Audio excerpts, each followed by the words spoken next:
presentamos el panel de toma de decisiones basadas en datos, salud digital en trabajo colaborativo. El moderador Adolfo León Moreno Gallego, director del clúster de Medellín en Salud. Adolfo.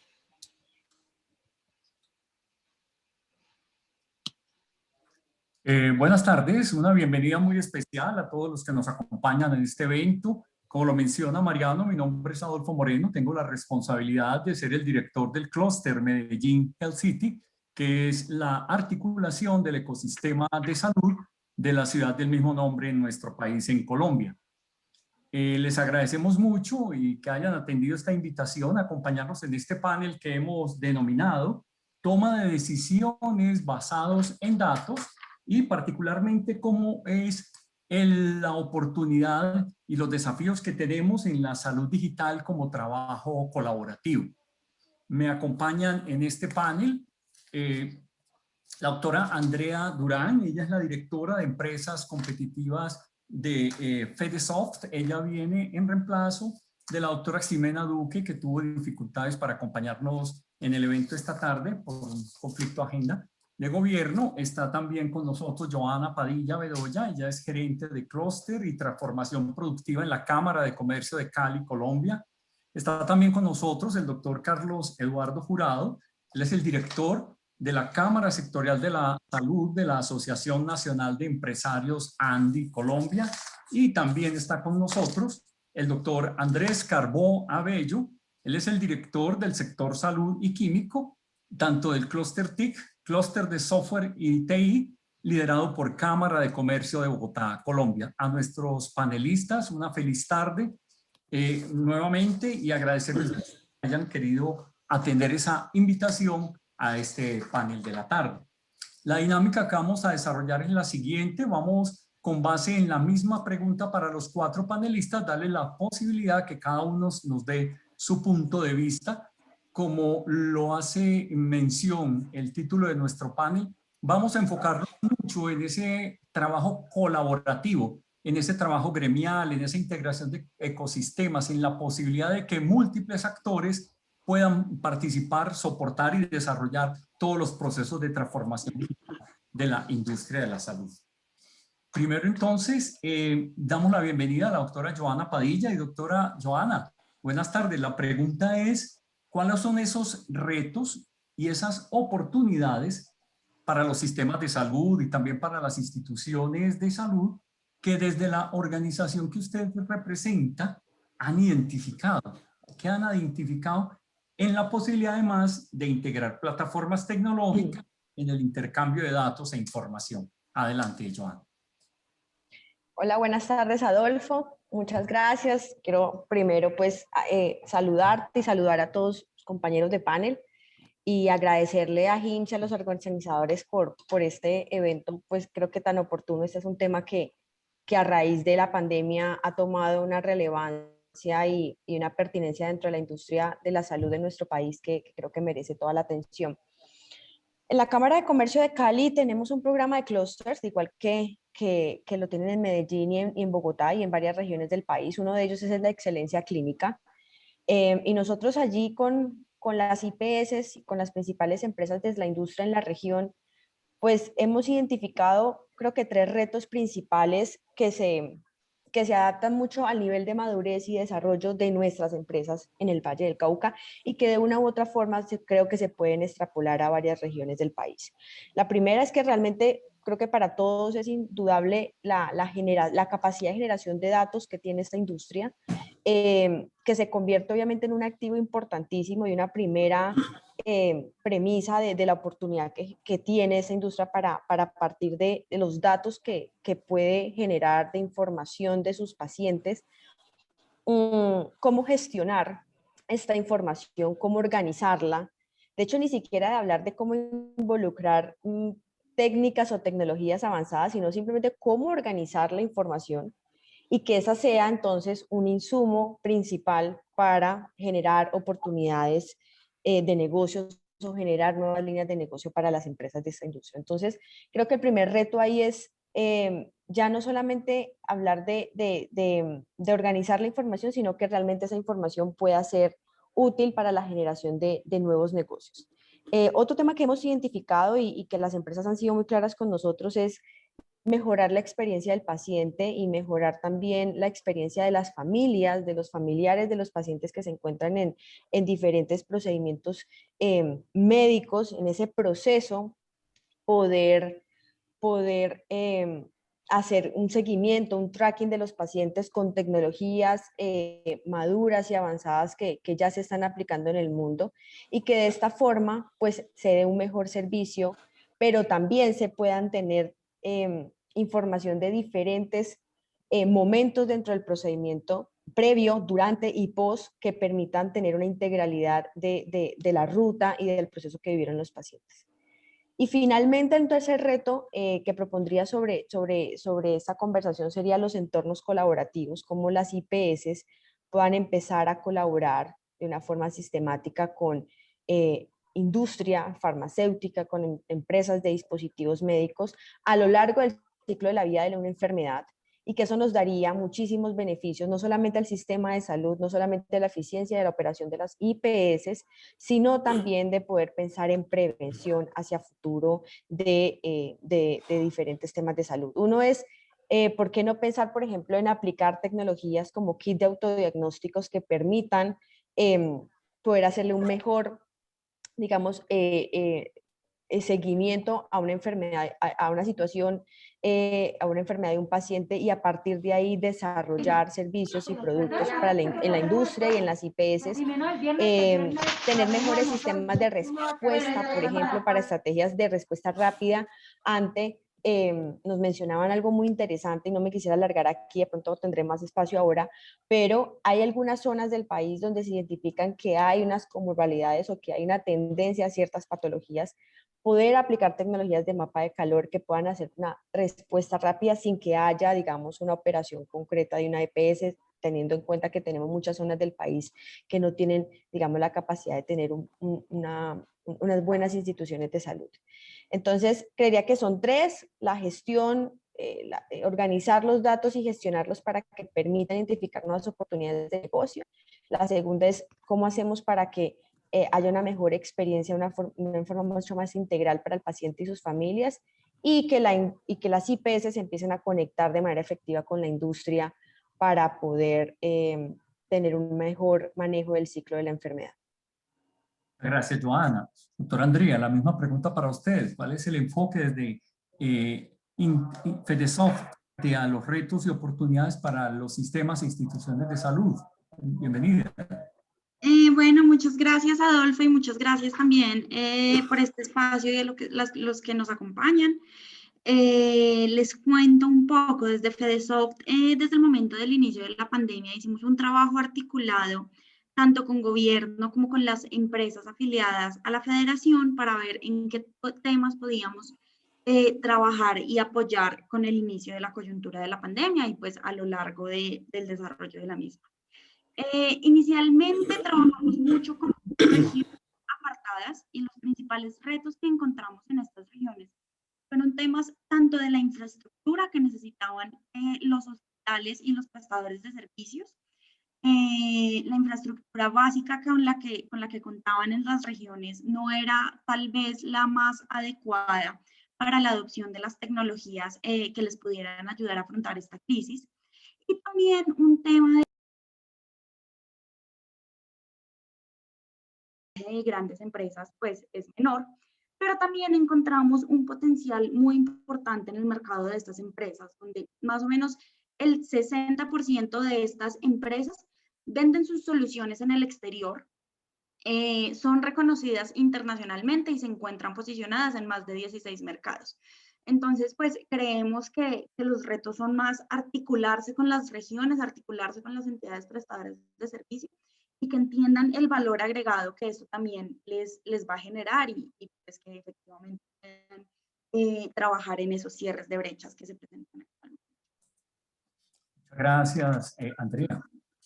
Carlos, desde la ANDI, ¿cómo se ve todas las oportunidades y retos que tenemos para la integración de la tecnología a los sistemas de salud y particularmente a las instituciones de salud?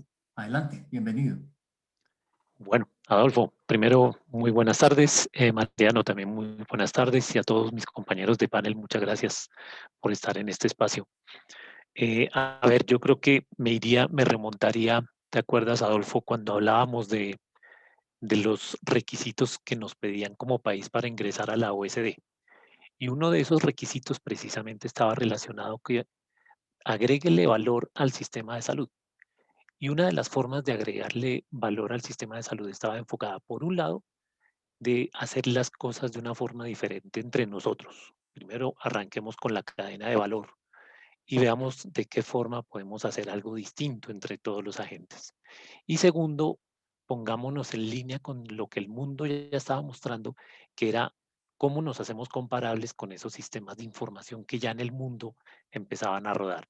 Entonces yo creo que por ahí arrancamos. Ese es el primer gran reto que nosotros tenemos en este momento como sistema de seguridad social. Y es apropiar toda esta información y todo, tal como lo dijeron Joana y Andrea, ver cómo desde otros sectores podemos traer información y tecnologías y herramientas que hoy posiblemente son extremadamente útiles dentro del sector salud. Otro gran reto, pensemos en cómo la conectividad de nuestro país tiene unas diferencias extremadamente grandes. Y no sé si recuerdan cuando hablamos del proyecto de Guainía, cuando empezamos a ver la posibilidad de hacer transferencia de datos y cuando empezamos a ver cómo nos conectábamos con estos hospitales, pues empezamos a ver que teníamos unas trabas bastante complejas para que lográramos llevar a cabo esta situación. A este se suma otra situación y lo mencionó ahorita Andrea, el recurso humano que en este momento está enfrentándose a la tecnología, ya viene con el chip incorporado y ya no tenemos ningún problema. La población ya rueda alrededor de la tecnología. Pero de todas formas, dentro de ese millón de personajes que nosotros, de personas que nosotros tenemos hoy rodando alrededor del sistema de salud, tenemos que habilitar y tenemos que poner a tono a toda esa población que hoy todavía no está conectada con este sistema. Y vámonos un paso todavía aún más atrás, y es cómo conectamos también a la población. Ustedes vieron también las últimas encuestas alrededor de la conectividad que tienen las personas al Internet y a los diferentes medios, llámese celulares, etcétera, etcétera, dependiendo de la edad. Y si este es un mecanismo para conectar a la población, definitivamente debemos arrancar también a educar a este tipo de población. Y cierro estos retos con el último grandote como sistema de seguridad social. Si hoy estamos hablando de un plan de beneficios extremadamente amplio, si estamos hablando de unos recursos finitos, el gran reto que tenemos hacia adelante es la cobertura universal del sistema de seguridad social.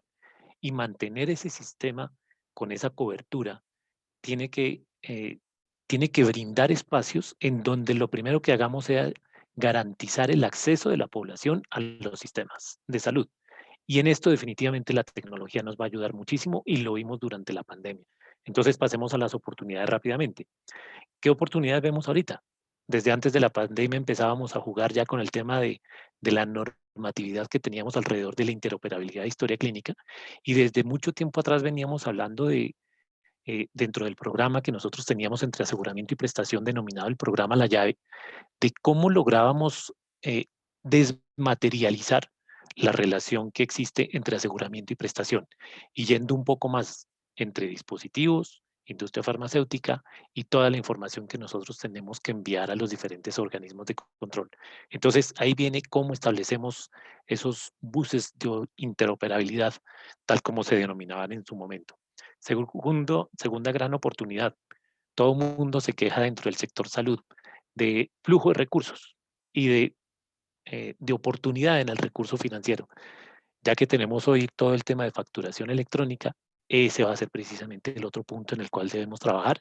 Ya venimos trabajando en conjunto con muchas entidades, ya hay muchas entidades que lo tienen implementado y definitivamente de aquí en adelante será todo el proceso de implementación. Un tercer punto relacionado con el uso adecuado de la información, y yo creo que aquí vienen todos esos elementos de Big Data y de cómo logramos articular rápidamente la información que tenemos para hacer unos procesos de analytics totalmente diferentes que nos lleven a modificar esa relación entre aseguradores y prestadores y nos lleven a vernos a todos en una línea constante dentro del manejo de esa gestión del riesgo del usuario.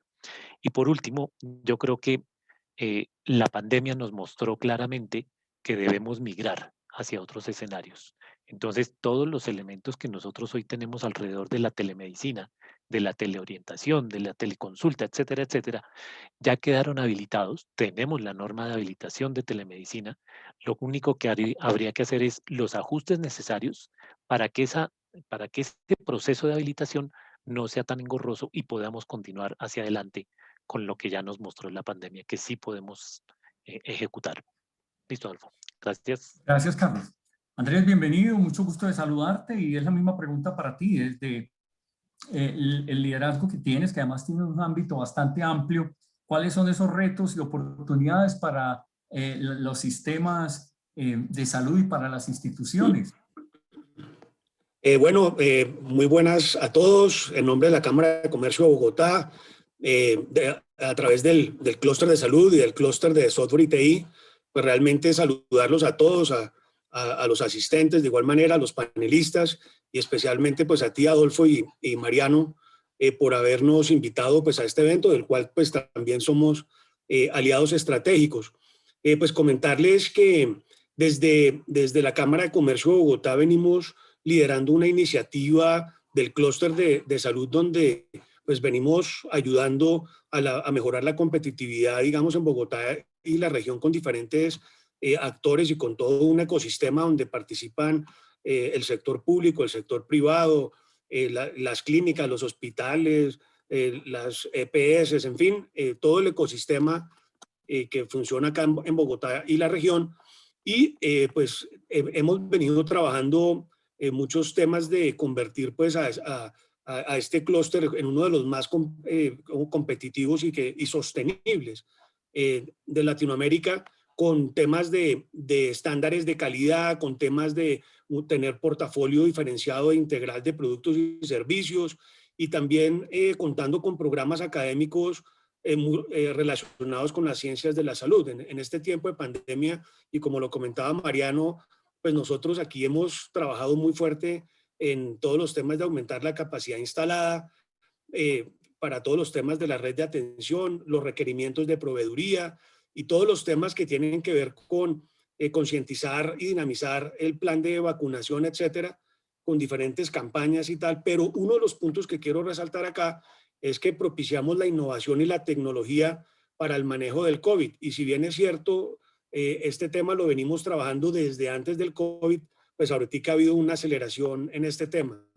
Y creemos que hay 4 o 5 retos, hay algunos más que lo haré en la siguiente pregunta, pero básicamente uno que tenemos es pues, la gestión efectiva y eficiente de los datos, que aquí nosotros creemos que es necesario implementar ya sistemas integrados con análisis y tratamiento y visualización, digamos, de los datos con las diferentes fuentes que hay en el ecosistema de salud, pero utilizando herramientas como la inteligencia artificial, el machine learning y el big data, entre otros.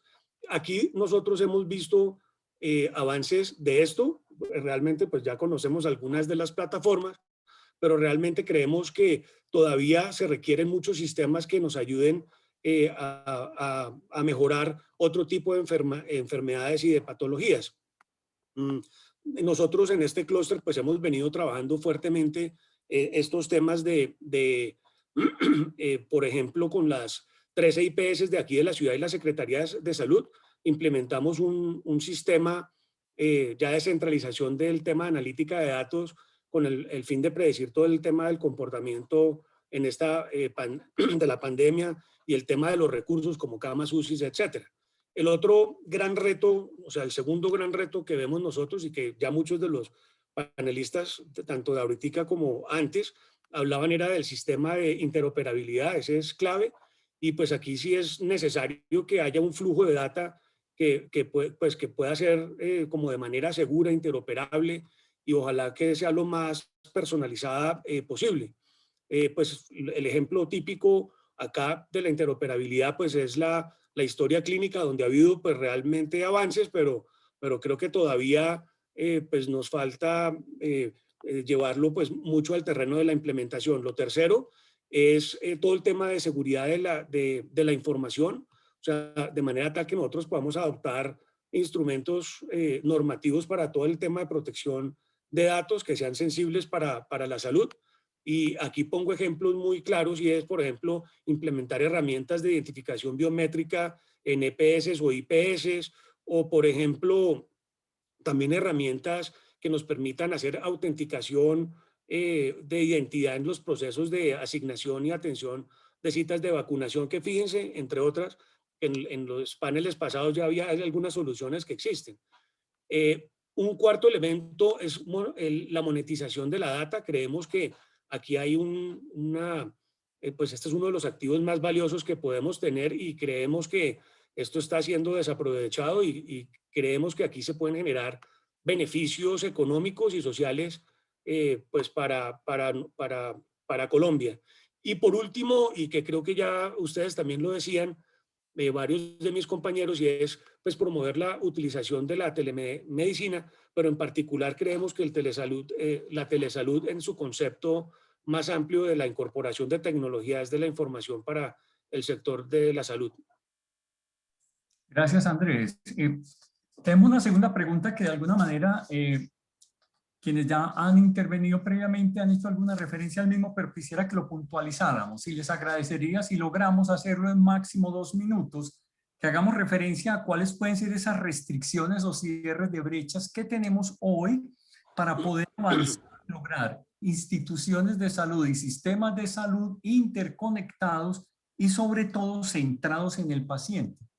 Entendiendo esas restricciones o esas necesidades, cierres de brechas, ¿cuáles pudieran ser propuestas para avanzar en esa interconexión y en ese enfoque en el paciente? Les agradezco si es 1 o 2 propuestas y de manera breve. Adelante. ¿Empezamos en el mismo orden? Sí, Joana, por favor, adelante. Ok, listo. Bueno, digamos, con todo lo que hemos hablado, tanto en el evento como en este panel, podrían ser muchos los retos. Ya que nos pides 2, Adolfo, pues el primero creo que se deriva de una decisión, o sea, una brecha, es la decisión, si se toma, digamos, de transformar, de entender que la aplicación de la tecnología en el sector salud y la monetización de la data es una nueva oportunidad, pues realmente a partir de ahí hay que hacer una revisión de perfiles y hay que hacer una revisión de brechas de capacidades y conocimientos que hayan hoy en los perfiles estratégicos dentro de las IPS. Creo que eso es importantísimo. El rol de un área de TI dentro de una IPS tiene que ser mucho más de lo que actualmente opera, realmente que se convierta en un área de tecnología de una IPS como un articulador real entre las diferentes operaciones y entre los diferentes trámites que tocan al paciente, y que pueda tener esa área una visión integral. Creo que sería una ayuda grandísima, y cerrar esa capacidad o ese perfil que hay hoy en esas áreas, pues ayudaría a que de forma práctica se pudieran implementar muchas más soluciones y de manera más rápida y eficiente.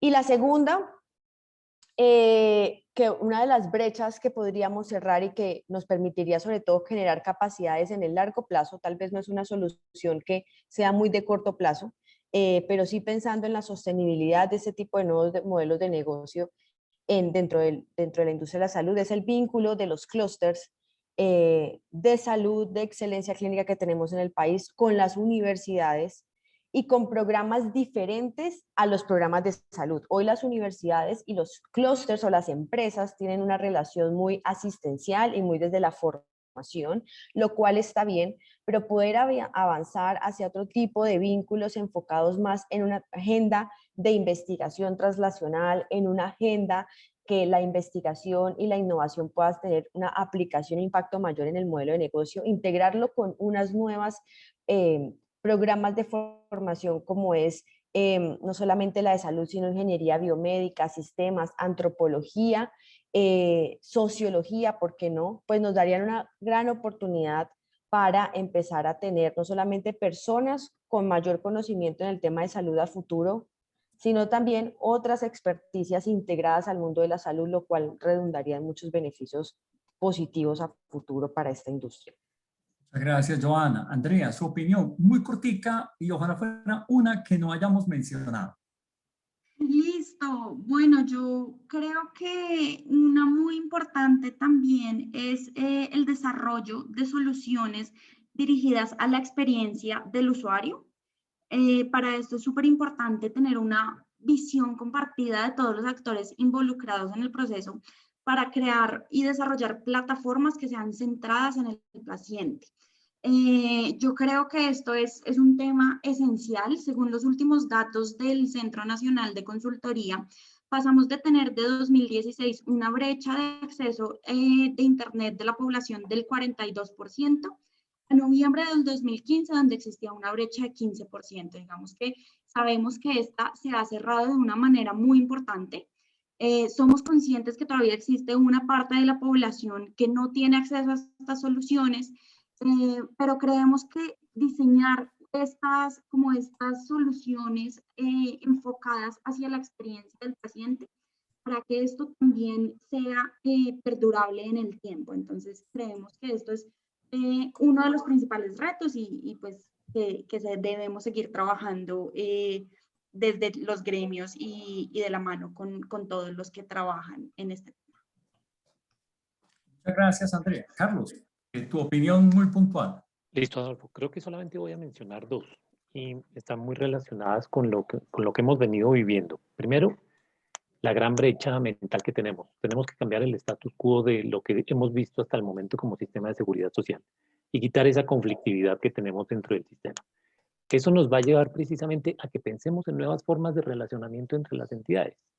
Y esas nuevas formas de relacionamiento entre las entidades nos van a permitir que todos sean conscientes de que cumplen una función dentro de esa gestión del riesgo que tienen que hacer alrededor del paciente.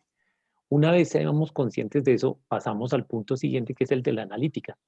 Y ya hay muchos casos, yo creo que ahorita más adelante los podremos comentar, pero pasamos de una actitud totalmente reactiva. Miren que cuando se hizo el estudio de brechas desde el Ministerio de las TIC, pensando en los sectores de clase mundial, ¿te acuerdas, Saúl? Fue ese momento en el que pasamos por todos los estudios de brechas de los diferentes sectores. El de las TIC precisamente mostraba que tenemos que ser mucho más proactivos frente al paciente, tenemos que ser mucho más proactivos frente a lo que espera la otra parte de mí.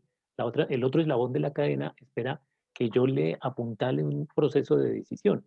Y entonces ahí nos complementamos totalmente dentro de lo que tenemos que hacer como entidades del sector salud. Entonces ahí, llevando toda esa situación, a esa proactividad, utilizamos adecuadamente las cifras, utilizamos adecuadamente la tecnología y estamos girando alrededor del paciente. Muchas gracias, Carlos. Andrés. Sí. Tu propuesta y tu planteamiento, muy breve. Muy breve. Básicamente hicimos un trabajo que fue un plan de acción para el aceleramiento de la digitalización del sector salud, con los clústeres de software y TI y con el clúster de salud y el MINTIC y la Comisión de Economía Digital, donde sacamos 5 grandes temas: que nos falta estandarización e interoperabilidad, falta de gestión de innovación tecnológica, el tema de la centralización de procesos en instituciones grandes es una traba y, digamos, hay falta de capacitación de los empleados y hemos sido, a lo cual, digamos, nosotros proponemos acciones muy concretas, y es acelerar la digitalización en los pequeños centros de salud para el cierre de brechas de adopción de tecnologías digitales frente a los hospitales, que es muy grande, promover la utilización de telesalud y la telemedicina, como lo dije anteriormente, y hacer todo un proceso de estandarización de los datos sanitarios para tener ese proceso de unificación y avanzar en el almacenamiento de la normatividad y el archivo de historias clínicas. Y por último, quisiera como decirles que pues básicamente también tenemos que romper las islas de digitalización en los diferentes subsectores que tiene la salud, como son los hospitales, la industria farmacéutica y los sistemas de seguros sociales. En este sentido de ideas, y como alguno lo decía, hay que promover una arquitectura ya informativa donde se esté considerando al ciudadano paciente como, digamos, el centro conceptual de de este tema. Por último, decirles que el sector salud pues ha venido avanzando fuertemente y es uno de los sectores que realmente está más avanzados en la economía colombiana en términos de digitalización, lo cual, pues digamos, es un motivo para seguir trabajando en crecer estos niveles de madurez digital en el sector. Muy bien. En conclusión, 2 minutos 11. Muchas gracias. En conclusión, ese enfoque centrado en la persona y esa posibilidad de trabajar colaborativamente nos está exigiendo, primero, un nuevo liderazgo en donde los responsables de las áreas de tecnología ya dejan de ser solo los profesionales especializados de esos temas para que sean los equipos gerenciales los que asuman ese reto. Dos, necesitamos un trabajo colaborativo, es decir, profundizar en la construcción de confianza. Tres, necesitamos orientar la formación del nuevo talento requerido para que nos ayude a integrar estos lenguajes y estas tecnologías. Y cuatro, entendemos que esto es mucho más que superar una contingencia de pandemia, sino que es la posibilidad de aprovechar distintas oportunidades, eso sí, comparándonos con los referentes mundiales, entender las nuevas posibilidades que nos da la economía de los datos y definitivamente las necesidades de integrar todo el encadenamiento en un nuevo entendimiento del reto digital. Debemos dejar aquí entonces nuestro panel. Quiero agradecerles mucho a la doctora Joana Padilla, a la doctora Andrea Durán, al doctor Carlos y al doctor Andrés que nos hubieran querido acompañar en este panel. Agradecemos mucho sus intervenciones y esperamos podernos encontrar en unos próximos eventos. Muchas gracias. A todos, muchas gracias. Muchas Ustedes, gracias. muchísimas gracias. Bueno, buena tarde. Adolfo y a todos los panelistas. Ahora seguimos con el keynote de Cisco, Ricardo Santos. Ricardo.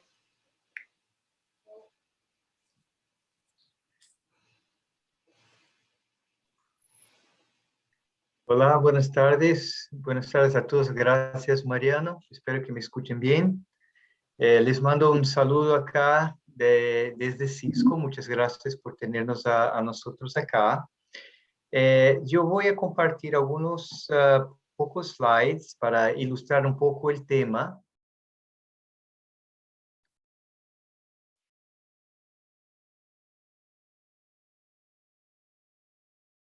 ¿Listo? Bueno, mi nombre es Ricardo Santos. Yo soy el responsable por la área de salud y educación y he trabajado para América Latina los últimos 9 años para Cisco. Ahora estoy trabajando desde Europa y trabajando aquí en la misma área con el grupo aquí de Reino Unido. El objetivo de hoy es hablar un poco sobre el tema de calidad de experiencia y lo que se llama de las capacidades digitales dispersas, lo que realmente son la tendencia, la gran tendencia en términos de telemedicina. Mucho se ha hablado, yo estaba siguiendo aquí los diferentes paneles y nosotros también tenemos algunos datos que refuerzan algunos de los puntos y otros tal vez adicionamos acá. En este estudio de Frost y Sullivan, el estudio completo está disponible en el website de cisco.com, tanto en español como en portugués. Y fundamentalmente la idea central en este estudio fue identificar cuáles eran las áreas de prioridad de inversión en función de la pandemia. Y de una forma muy clara, los líderes de tecnología y los servicios médicos, principalmente los que son los líderes de tecnología aplicada a área de servicios médicos, clínicos y administrativos en general, se habla mucho en términos de poder proveer los servicios y explorar nuevos servicios y llevarlos a donde el paciente esté, independiente realmente de la capacidad del hospital o de la clínica, la capacidad instalada física en determinada región, pero mucho más poder llevar a través de la infraestructura de tecnología servicios de consulta, de diagnóstico, de triaje, de radiología a los pacientes en otros lugares, en otras digamos, o donde necesitan, ¿no? Esto significa digamos, una transición muy interesante, o por lo menos lo que se llama hoy día de una aceleración en términos de este proceso de foco en curar para foco en prevenir. Y esto es muy importante desde el punto de vista de telesalud, que es el tema principal de que se discute acá en este congreso. Y nosotros lo que que estamos discutiendo con nuestros clientes en el sector de salud a nivel mundial inclusive, es lo que llamamos de una jornada de la experiencia. Entonces, la tecnología tiene que ser hoy día realmente un proveedor en términos de plataforma, tanto de conectividad del paciente, de capacidad de interacción del paciente con el staff clínico, pero también con toda la parte de experiencia que el paciente tiene, no solamente de que la infraestructura tecnológica funcione, pero también que la experiencia cuando yo utilice como paciente esa estructura sea una experiencia positiva. Eso es la gran tendencia y realmente poder tener todos los servicios que yo podría tener desde el punto de vista de teleorientación, triaje, el concierge, digamos, digamos, de información al paciente, hasta la consulta y el monitoreo. Esto tiene que ver mucho con una serie de cuestiones de imperativos digitales que ahora realmente se tornan mucho más significativos en términos de cómo se direcciona la aplicación de uso de la infraestructura tecnológica para las aplicaciones. Entonces, básicamente hasta muy poco tiempo, lo que se veía en las organizaciones de salud, mucha inversión en términos de aplicativos, de software de aplicación, para realmente hacer funcionar, digitalizar los procesos. Lo que se ve después de la pandemia, una claridad muy significativa en términos de cómo tengo que la infraestructura, sea ela de cybersecurity, conectividad, evitar niveles de vulnerabilidad, toda a parte de virtualización, cloud, todo eso tiene que funcionar. No solamente calidad de funcionamiento, pero también, como yo comenté, la experiencia cuando uso esta calidad operacional de la infraestructura, tanto para acceso, aquí, digamos, obviamente, el momento en que estoy realmente necesitando tener una consulta, cómo realmente esto funciona, cómo es el nivel de obtener los datos, las señales vitales y así por adelante, cómo tener médicos especializados aquí en América Latina. Es algo súper significativo, súper importante, porque no tenemos médicos en determinadas áreas, en todas las ciudades, en todas las regiones que deberíamos de tener. Hay mucha concentración de especialidades dentro de las grandes ciudades. Entonces, algunos ejemplos de tecnología. Aquí, con nuestra plataforma de colaboración, se puede utilizar inteligencia artificial conectada a una plataforma segura y colaborativa para realmente escalar, poder filtrar mucho las informaciones iniciales y realmente tener una interacción humana en el momento que realmente sea necesario y poder dar más calidad a este tipo de interacción en los dispositivos móviles, de multicanales, con todo tipo de, digamos, de posibilidades. En el caso, aquí una imagen básicamente para ilustrar lo que llamamos de teletriaje, teleconsulta, en que por un lado, del lado izquierdo, ustedes ven dispositivos para medir temperatura, oxígeno, presión, glucosa, etcétera, pero también al mismo tiempo, en tiempo real, el médico por estar haciendo una validación y confirmar estas señales de poder reforzar su diagnóstico, tener acceso a historia clínica del paciente, pero también tener una fotografía del momento y tener esa interacción con el paciente y dar realmente una experiencia de calidad para todos.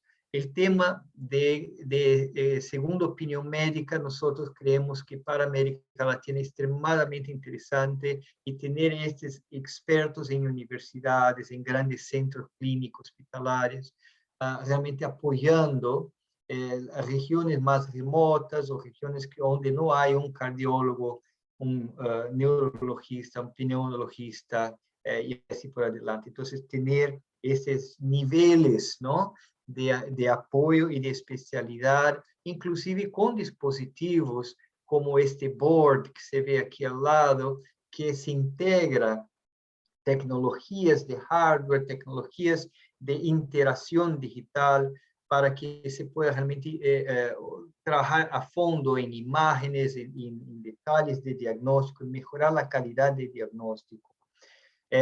Otras situaciones en que el paciente está dentro del hospital, tener también todo ese tipo de disponibilidad en términos de plataforma, en términos de virtualización y seguridad, y tener desde médico especialista remoto hasta el monitoreo remoto, y hasta su médico de familia particular que puede estar apoyando, y todos trabajando de una forma coordinada, con la misma base de información, el mismo workflow clínico. Así que pensamos hoy en lo que llamamos internacionalmente de Dispersed Care, que es la atención clínica en un ambiente virtual disperso, con las capacidades digitales que pueden estar en diferentes lugares, inclusive como este slide, en la casa, en el hogar, la casa del paciente. Entonces, la casa del paciente pasa a ser con la posibilidad de una infraestructura confiable, realmente funcional, de conectividad, colaboración, virtualización y sobre todo con cybersecurity en un nivel bastante sofisticado, realmente se puede proveer servicios y viabilizar que las aplicaciones pueden realmente levar unidades de telemedicina a las casas, de servicios de telemedicina a la casa de las personas y tener ese monitoreo.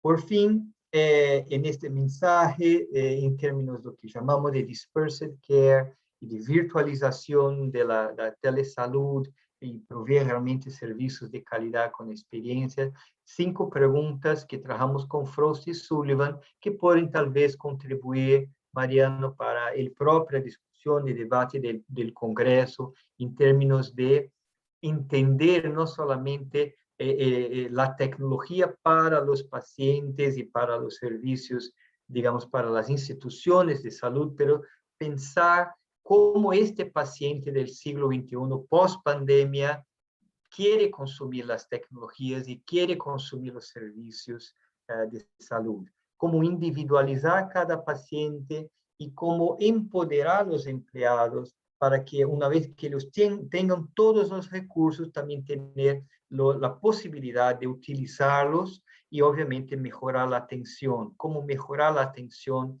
individualizada de cada paciente y tener más evidencia, y va a evolucionar eso para o que se llama value-based care, hoy día mucho más una tendencia mundial, no solamente en proceso, en cantidad de procesos, pero mucho más en la calidad del outcome del proceso, del procedimiento clínico sobre los pacientes. Entonces, este es el mensaje, el uso de las tecnologías, pero de una forma mucho más coordinada, integrada, virtualizada y sobre todo segura para poder ofrecer un servicio para los pacientes.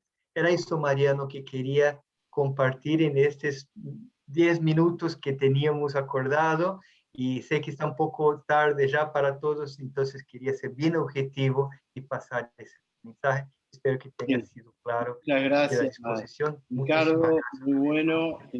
Disculpa la tardanza. Hoy, la verdad que un evento muy, muy completo con muchos paneles y con un problemita técnico en el medio, así que nos atrasamos, pero bueno, la idea es cumplir con todo.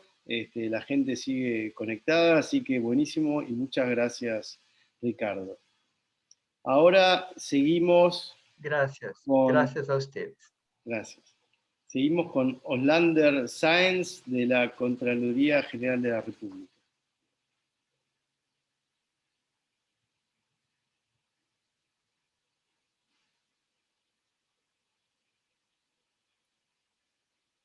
Oslander, ¿estás ahí?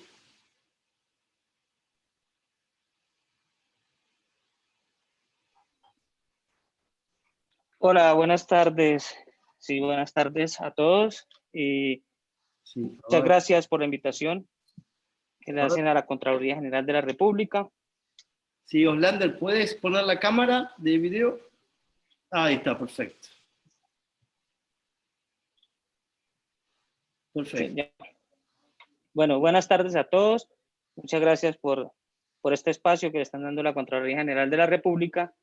Y bueno, queríamos contarles el rol que está desempeñando la Contraloría en todo lo que tiene que ver con la parte de salud y todo lo que está relacionado con la salud digital. Entonces, me gustaría compartir una presentación para contarles, digamos, como el origen de la DIARI, que es como donde estamos trabajando todo el tema de inteligencia artificial, modelos descriptivos y hemos hecho todo el tema de interoperabilidad. Entonces, voy a tratar de compartirles y ya.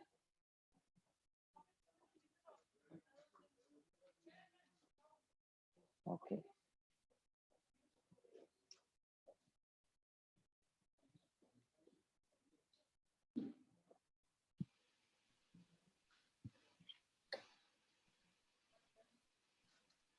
Entonces, ahí la ven, ¿pueden verla? Sí. Perfecto, Oslander, muchas gracias. Te vemos bien. Bueno, sí, señor. Listo. Entonces, le vamos a contar un poco lo que estamos haciendo desde la Contraloría en todo el tema del uso de las tecnologías de la información. Pero antes, para saber el rol de la Contraloría en todo el tema de salud, queremos que conozcan cómo fue el origen de la Dirección de Información, Análisis y Reacción Inmediata, la DIARI, que realmente es la que nos permite poder desde la Contraloría hacer uso efectivo de la inteligencia artificial, de todo lo que es la interoperabilidad, el uso de los datos y la seguridad de la información de los datos y la información. Entonces, nuestro origen arranca en el 2018 con la detección de los riesgos y en el 2018 la Contraloría creó una gran base de datos que se llamó Océano y con ella lo que hacíamos era un seguimiento a todo lo que era la contratación. Ya en el 2019, a través del Plan Nacional de Desarrollo, Pacto por Colombia, Pacto por la Equidad, se crea o se incrementa la eficiencia y la eficacia y los resultados de las acciones de vigilancia y control fiscal. Pero ¿esto qué significa? Que en el Plan Nacional de Desarrollo la Contraloría va cogiendo fuerza en el tema de cambiar su rol o aumentar el rol del control fiscal, y es así como en el Acto Legislativo 04 del 2019 se le otorga el poder a la Contraloría General de la República para hacer un control preventivo y concomitante. Este control preventivo y concomitante lo que nos va a permitir es, más adelante lo vamos a ver, cómo este control preventivo y concomitante lo que nos permite es volvernos más eficientes y poder usar las tecnologías de la información como una herramienta clara de uso para hacer análisis de todas las data y la información. A través del decreto 2037 del 2019 se hace la creación de la DIARI para hacer la vigilancia fiscal en tiempo oportuno y de manera preventiva a todos los recursos públicos del Estado colombiano. No obstante, el decreto 2037, en el decreto 403 de 2020, se fortalecen las facultades de la Contraloría General de la República, garantizando la defensa y protección del patrimonio público, precisa la finalidad y el método para el seguimiento permanente de los recursos públicos. Entonces, como vemos, nuestro origen parte de la legislación, que es algo muy importante para las entidades públicas, el tema del apoyo partiendo desde una legislación que sea coherente y alineada con todo lo que se quiere en temas de transformación digital, inteligencia artificial y demás. ¿Qué hacemos en la Contraloría, en la Dirección de Información, Análisis y Reacción Inmediata? lo que hacemos es, primero, administrar y dar calidad a los datos. Entonces, para esto necesitamos unas conexiones y una interoperabilidad. Administramos los datos, almacenamos de forma segura los datos, hacemos modelos analíticos, hacemos todo lo que es un soporte a los usuarios misionales de aquellos modelos analíticos que implementamos, generamos acciones de reacción inmediata, actuaciones especiales y un seguimiento especial. Entonces, ¿qué es lo que buscamos con todo esto que hacemos en la diaria? Es que a la Contraloría General de la República ya no llegue tarde cuando ya están consumados los recursos o los hechos de corrupción en el manejo de los recursos públicos, sino que en adelante habrá un control en tiempo real.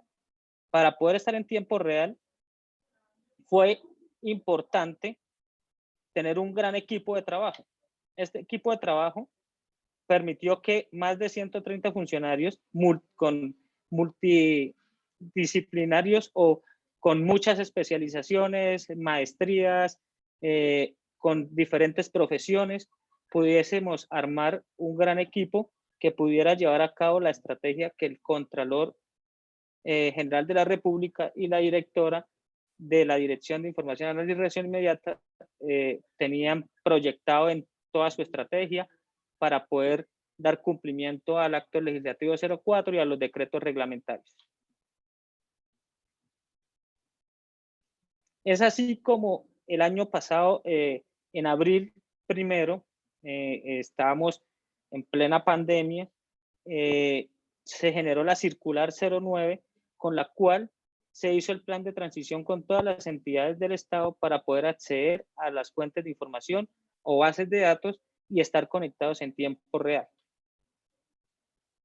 Con esto hemos logrado a la fecha tener más de 2.800 fuentes de información correspondientes a más de 270 entidades.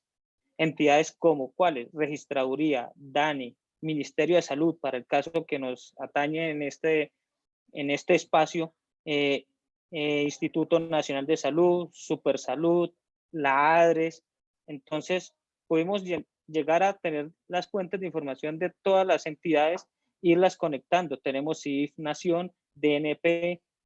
Esto lo que hace es que teniendo esas fuentes de información conectadas en tiempo oportuno a través de mecanismos seguros, podemos disponer de los datos de forma fácil y rápida para poder llegar de manera anticipada a todos los hechos de posibles daños fiscales.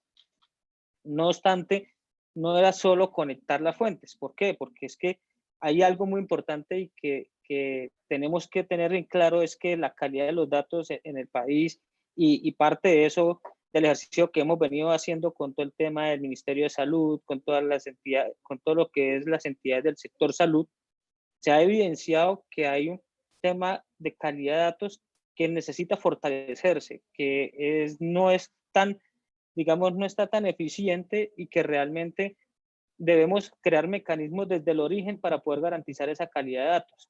Entonces, dentro de nuestro proceso lo que hacemos es hacer la conexión, realizar calidad de datos, y es así como hemos llegado a tener calidad de datos además de 4.400 millones de registros que se les ha hecho calidad de datos.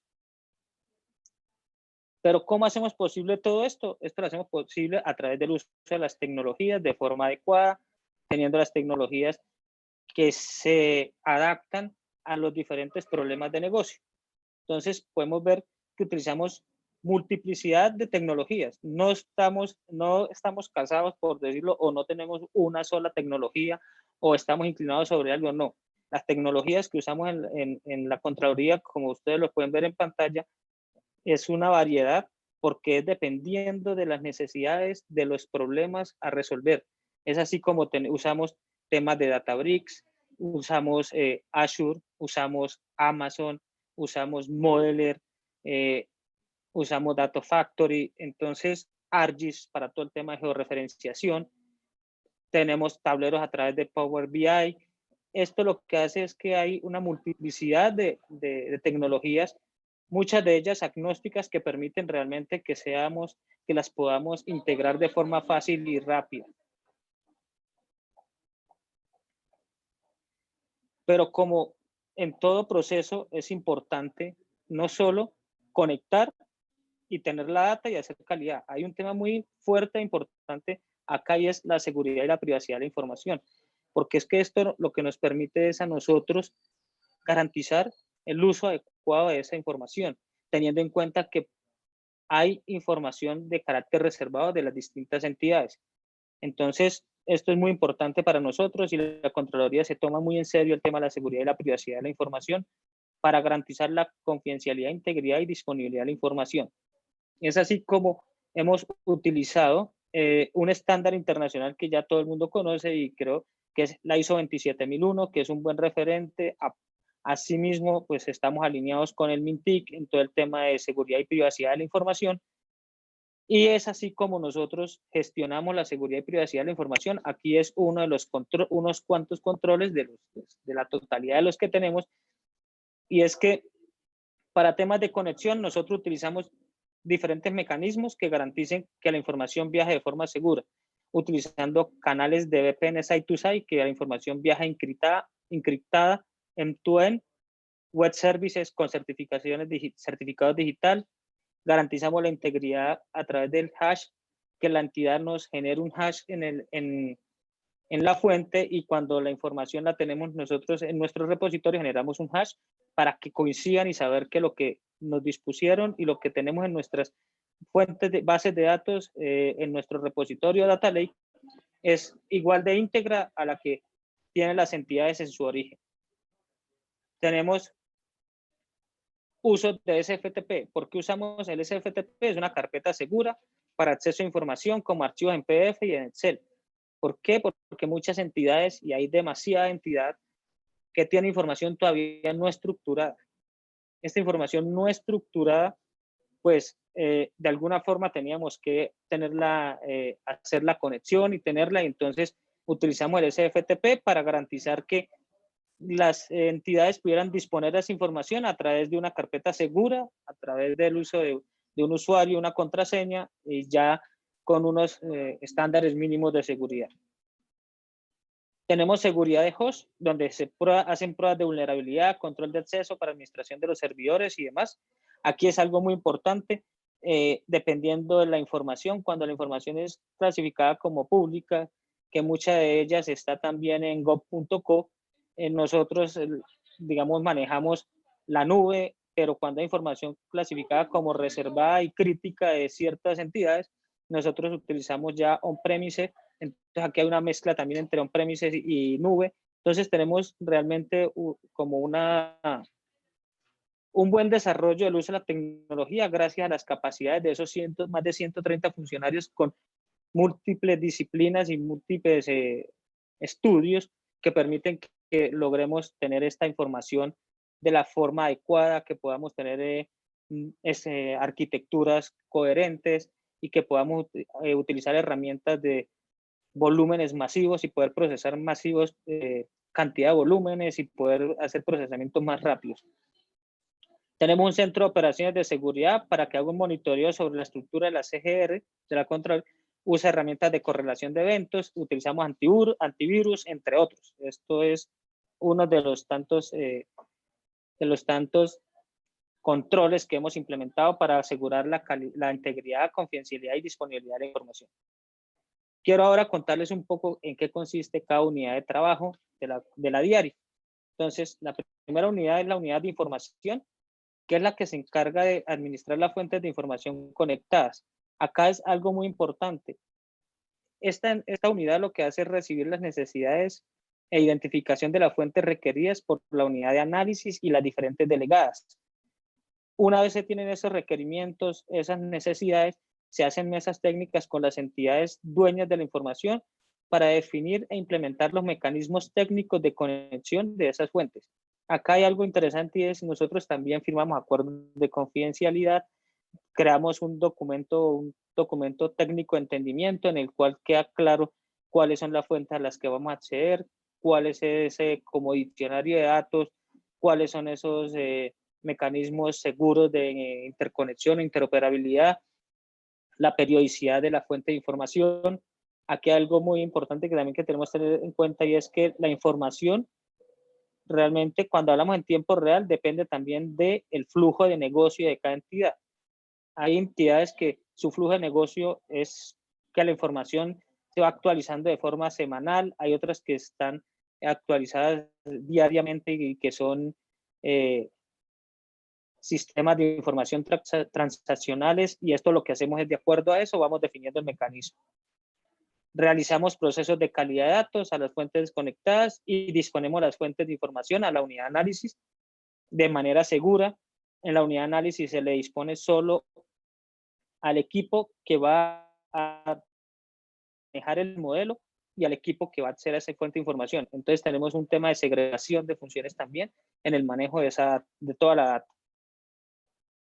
La unidad de análisis, que es la unidad que se encarga de diseñar y crear los modelos analíticos descriptivos y predictivos de datos, genera informes de analítica de datos con alertas sobre riesgos de presunto detrimento del patrimonio público, soporte a los usuarios de cada uno de los modelos. Cuando hablamos de soporte a los usuarios, esos modelos se les abre a los delegados, a los diferentes delegados, pero también tiene una segregación de funciones porque no se le abre a todos, sino a los delegados inicialmente para que sean ellos los que consulten el modelo. Solo quedan a manera de consulta. ¿Qué modelos analíticos hemos desarrollado en la Contraloría? Entonces, acá hay algo muy interesante. Tenemos más de casi 16 modelos, algo más de 16 modelos, en los cuales hemos tenido automatización del cálculo de presuntos sobrecostos. Este modelo nos permitió en tiempo de pandemia poder llegar de forma temprana al análisis de la contratación de los diferentes contratos que se estaban haciendo en el marco de la pandemia.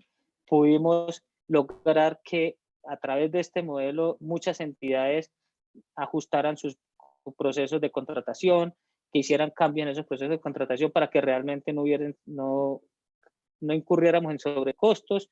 Seguimiento al Instituto Colombiano de Bienestar Familiar, ese es el modelo de ICBF, de lo de las entregas, los niños. De esto también se generaron unas alertas. Riesgos de recursos del Sistema General de Regalías, que en el tema de regalías es algo muy importante porque tiene un gran porcentaje de los recursos destinados pues, para el bienestar de toda la población colombiana. Monitoreo del avance de obras públicas, acá es algo muy interesante porque esto nos ha permitido lograr que las entidades que están creando esas obras o que están desarrollando esas obras, esos proyectos de obra, realmente los terminen y que realmente se cumpla el objetivo de la obra. Medio ambiente, aquí tenemos un modelo en el cual se puede ver todo el tema de minería ilegal y demás, y esto permite también hacer un seguimiento, algo muy importante para el país, y como es el tema ambiental, saneamiento básico, vacunación, programa de alimentación escolar, el PAE, y todo esto nos ha permitido generar más de 1.221 alertas, contratos alertados por un valor de 44.1 billones de pesos, o sea, algo que no podríamos hacer antes. ¿Por qué? Porque necesitaríamos un ejército de personas para poder hacer esto de manera manual. Ahora con las herramientas se facilita, se puede llegar a un mayor volumen de contratos, hacer unos análisis mucho más rápidos y poder obtener una respuesta y unos resultados más eficientes de forma rápida.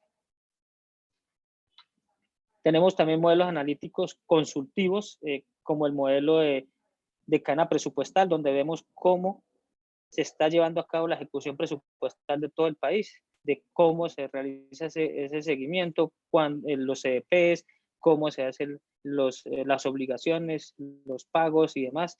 Tenemos el modelo de defensa, seguridad y justicia, en el cual lo que hacemos es seguimiento al uso adecuado y cuáles como los recursos que tiene toda la parte de defensa y seguridad y justicia, cómo se ve reflejado con la fuerza pública.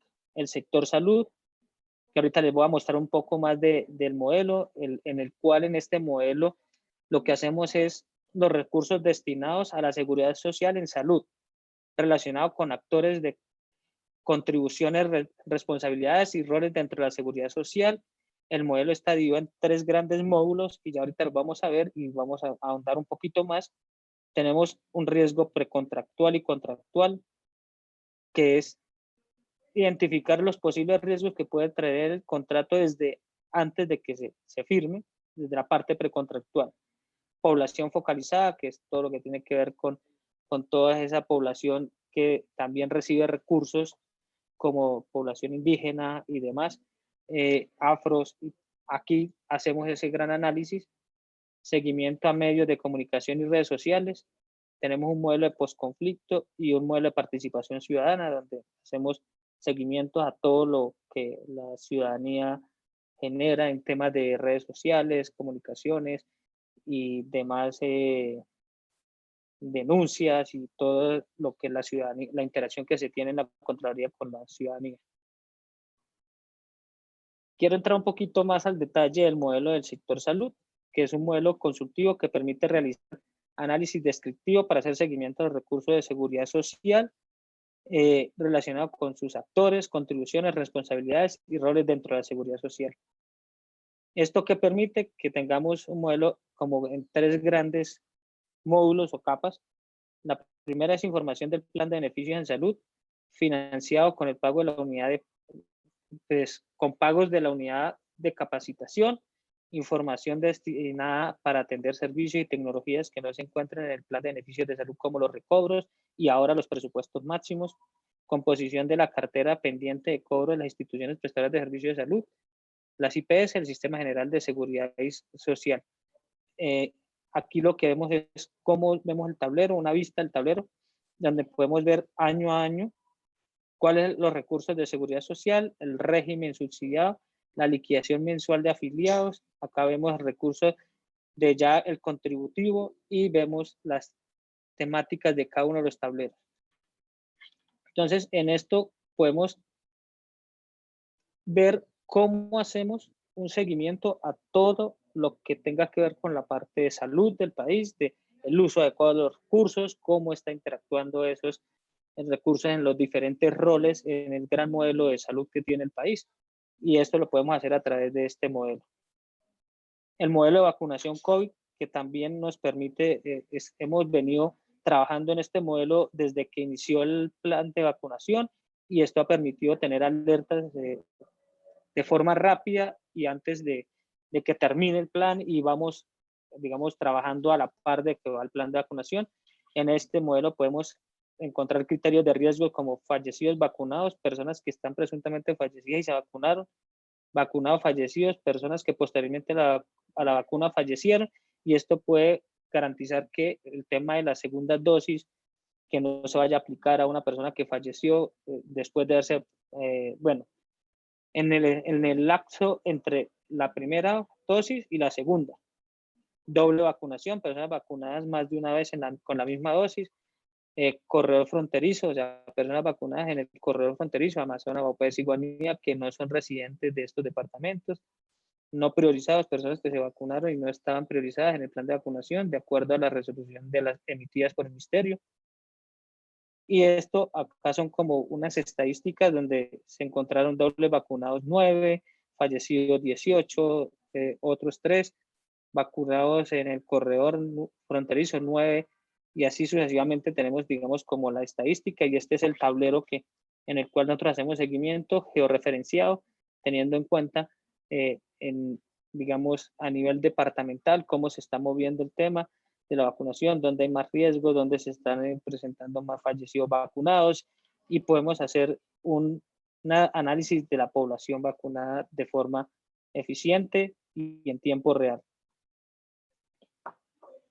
Todo esto que les acabo de contar de cómo realmente la tecnología, a través de la interoperabilidad, de las conexiones de las bases de datos, de los modelos analíticos, al final él llega a una unidad que se llama reacción inmediata. Esta unidad de reacción inmediata, que es control preventivo, concomitante, posterior y selectivo, hace seguimientos permanentes, actuaciones especiales, atención de denuncias e indagaciones preliminares. Entonces, una vez se tiene esas alertas, se le pasan a las diferentes delegadas o a la unidad de reacción inmediata. ¿Para qué? Para que ellos empiecen un seguimiento permanente, hagan unas actuaciones especiales donde indaguen con mayor especificidad, donde hagan seguimiento permanente a través de mesas con las entidades para garantizar el adecuado uso de los recursos públicos, que es a lo que nos dedicamos en la Contraloría General de la República. Esto era de forma rápida y y como a grosso modo todo lo que hace la Contraloría utilizando las tecnologías de la información, conectando a las entidades y llegando de manera preventiva y concomitante como no lo podíamos hacer antes, y esto se da gracias al acto legislativo 04, y esto lo que ha permitido es que la Contraloría sea un poco más eficiente, que llegue con prontitud, que realmente podamos tener en tiempo real el seguimiento a los recursos públicos. Muchas gracias, Oslander. La verdad, te tocó ser el último y se atrasaron los paneles, así que gracias por esperarnos y por tan buena presentación. Y bueno, y acá damos cierre, hoy terminamos más tarde, así que muchas gracias a los que se quedaron hasta el final. Sé que fue largo, pero bueno, la verdad queríamos hacer un programa bien completo y bueno, y disculpen la interrupción en el medio, el problema de conexión. Mañana seguimos a las 8 de la mañana en el HIMSS Colombia y los esperamos ver a todos ahí. Un saludo. Muchas gracias.